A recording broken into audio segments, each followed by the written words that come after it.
Jeffrey Dahmer's story is one of the most chilling chapters in American criminal history, a descent into unimaginable depravity that spanned over a decade and claimed 17 lives. Born on May 21, 1960 in Milwaukee, Wisconsin, to Lionel and Joyce Dahmer, Jeffrey seemed like an ordinary child at first, energetic, curious, even doted upon by his parents. But cracks appeared early. His mother, Joyce, struggled with depression and hypochondria, often demanding attention and even attempting suicide with pills during her pregnancy with Jeffrey's younger brother, David. Lionel, a research chemist, was frequently absent, buried in his studies. The family dynamic was tense, filled with arguments that left young Jeffrey feeling insecure and abandoned. By age 4, after surgery for a double hernia, he became increasingly withdrawn. As the family relocated multiple times, eventually settling in Bath Township, Ohio in 1968, Dahmer's isolation deepened. He had few friends at school, and his fascination with death emerged disturbingly young. Influenced by his father's lessons in preserving animal bones, Jeffrey began collecting roadkill, dissecting the carcasses in the woods behind his home. He'd strip the flesh, dissolve it in acid, and bleach the skeletons, storing them in jars. A hobby that foreshadowed his future horrors. By adolescence at Revere High School, Dahmer was an outcast, masking his awkwardness with pranks and heavy drinking. He smuggled alcohol into class, earning the nickname Dahmer the Drunk. Puberty brought another layer of torment. Realizing he was gay, his fantasies twisted toward dominance, submission, and dissection. At 14, he daydreamed of knocking out a male jogger and using his unconscious body sexually, once even hiding in bushes with a baseball bat, though the opportunity never arose. The dissolution of his parents' marriage in 1978, finalized amid bitter custody battles, left 18-year-old Dahmer alone in the family home. Just 3 weeks after high school graduation, his darkness erupted. On June 18th, he picked up hitchhiker Stephen Hicks, 18, luring him back with promises of beer and weed. Once intoxicated, Dahmer bludgeoned Hicks with a dumbbell, strangled him to death, then masturbated over the corpse. He dissected the body, exploring the chest cavity before burying the remains in the backyard.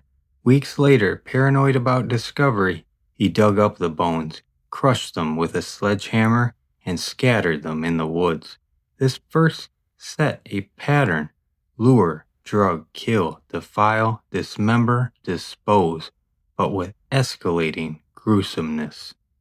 Dahmer briefly attended Ohio State University, but dropped out after one alcohol-fueled semester with a dismal GPA. Pressured by his father, he enlisted in the U.S. Army in 1979, training as a combat medic and deploying to West Germany. There his drinking worsened. He was reprimanded constantly and honorably discharged in 1981 for alcoholism. 2 soldiers later accused him of rape during this period, claims Dahmer denied, insisting his assaults were non-sexual then. Back in Ohio, he drifted, arrested for drunk and disorderly conduct, living off odd jobs. In 1982, he moved in with his grandmother in West Allis, Wisconsin, hoping for stability. He attended church, but unemployment and booze persisted. A 1985 arrest for masturbating in front of 2 boys led to probation, but his urges simmered. The killings resumed in 1987 after a 6-year hiatus. In November at a Milwaukee gay bar, Dahmer met Stephen Toomey, 25, and took him to a hotel. Dahmer claimed he blacked out, waking to find Toomey beaten to death. Panicked, he bought a suitcase, stuffed the body inside, and taxied it to his grandmother's basement. There he dismembered Toomey, engaging in necrophilia, sex acts with the corpse, before boiling the flesh off the bones and discarding most remains in the trash, keeping the head wrapped in a blanket for weeks. This reignited his compulsion. In January 1988, he lured 14-year-old James Doxtator with money for posing nude, drugged and strangled him, then dismembered and preserved the skull. March brought Richard Guerrero, 25, met the same way: drugged, strangled, necrophilia, dismemberment, skull kept. His grandmother evicted him in September 1988 due to foul odors and late nights. Unaware he'd killed 2 more in her basement, Dahmer moved to a 1-bedroom apartment at 924 North 25th Street in Milwaukee, a low-rent building that became his slaughterhouse. In March 1989, Anthony Sears, 24, was lured from a bar. Dahmer drugged and strangled him, then mummified his head and genitals with acetone, painting the skull gold as a trophy. By 1990, the pace accelerated. Raymond Smith, 32, was enticed with $50 for photos, drugged with sleeping pills and beer, strangled, dismembered. Dahmer painted his skull and kept it. Edward Smith, 27, followed in June. Same method, body dissolved in acid, bones crushed. The creepiness intensified with cannibalism. In September 1990, Ernest Miller, 22, was lured, drugged, and bled out in the bathtub like an animal.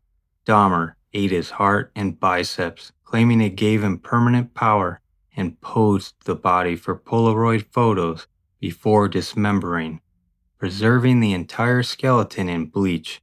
David Thomas, 23, met the same fate days later. By 1991, Dahmer's experiments turned nightmarish. He drilled holes into victims' skulls, injecting hydrochloric acid or boiling water to create zombies, living, submissive sex slaves. Curtis Straughter, 17, in November, drilled, acid injected, strangled when it failed, skull and hands kept. Errol Lindsay, 19, in April, alive during the drilling. Acid poured into his brain, he woke briefly, mumbling incoherently before Dahmer strangled him and ate parts. May 1991 brought a horrifying near miss. Tony Hughes, 31, deaf and mute, was lured via written notes, drugged, strangled, body left decaying for days.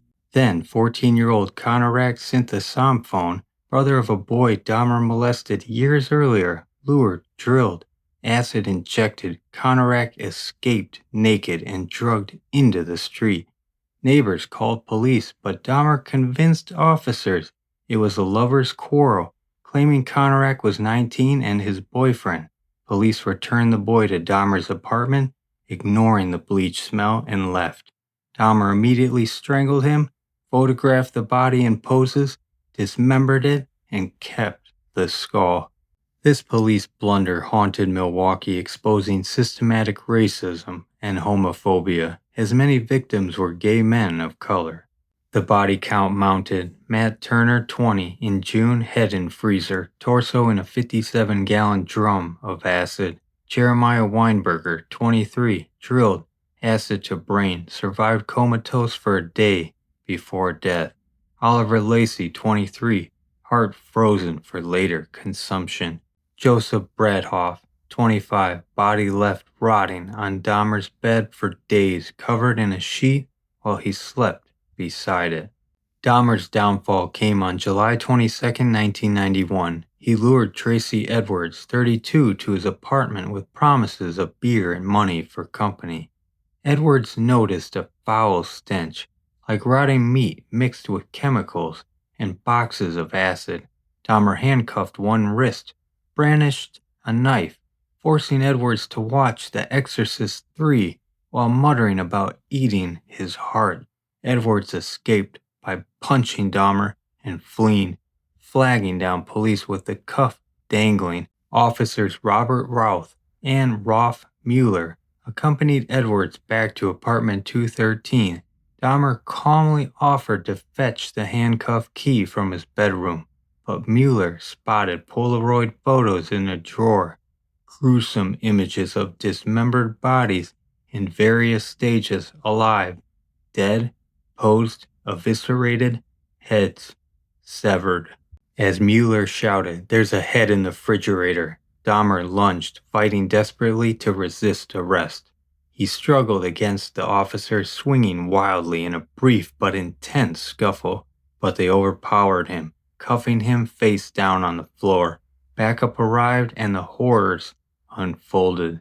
In the fridge, a freshly severed head staring back, eyes wide. Freezer, 3 more heads. Frozen organs. Bedroom, 7 skulls. Some painted, some bleached. Jars of preserved genitalia, hands. A barrel of acid dissolving torsos into sludge. Tools, saws, drills, knives, stained with blood. Photos documented it all. 74 Polaroids of victims mid-murder posed like trophies. The apartment reeked of decomposition. Neighbors had complained for months about the smell and screams, dismissed as spoiled meat or parties. Dahmer confessed immediately, detailing 17 murders over 16 hours of interrogation. "For what I did, I should be dead," he said. Police excavated his childhood home, finding Hicks' remains. Charged with 15 Wisconsin murders, 1 in Ohio, Dahmer pleaded guilty but insane in 1992. Psychiatrists testified to his disorders. Borderline, schizo, psychotic, but the jury deemed him sane. Sentenced to 16 life terms, 957 years, he was sent to Columbia Correction Institution. There he found religion, baptized in a whirlpool tub. But on November 28, 1994, inmate Christopher Scarver, claiming divine orders, beat Dahmer to death with a metal bar from the weight room, also killing another inmate.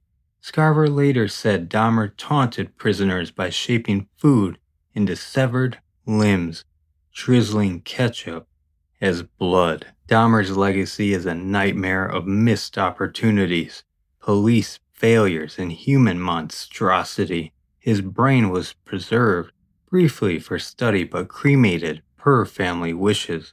The apartment was demolished, but the echoes of his crimes, necrophilia with cooling bodies, meals of human flesh, fried in butter, shrines of skulls, linger as a stark reminder of evil.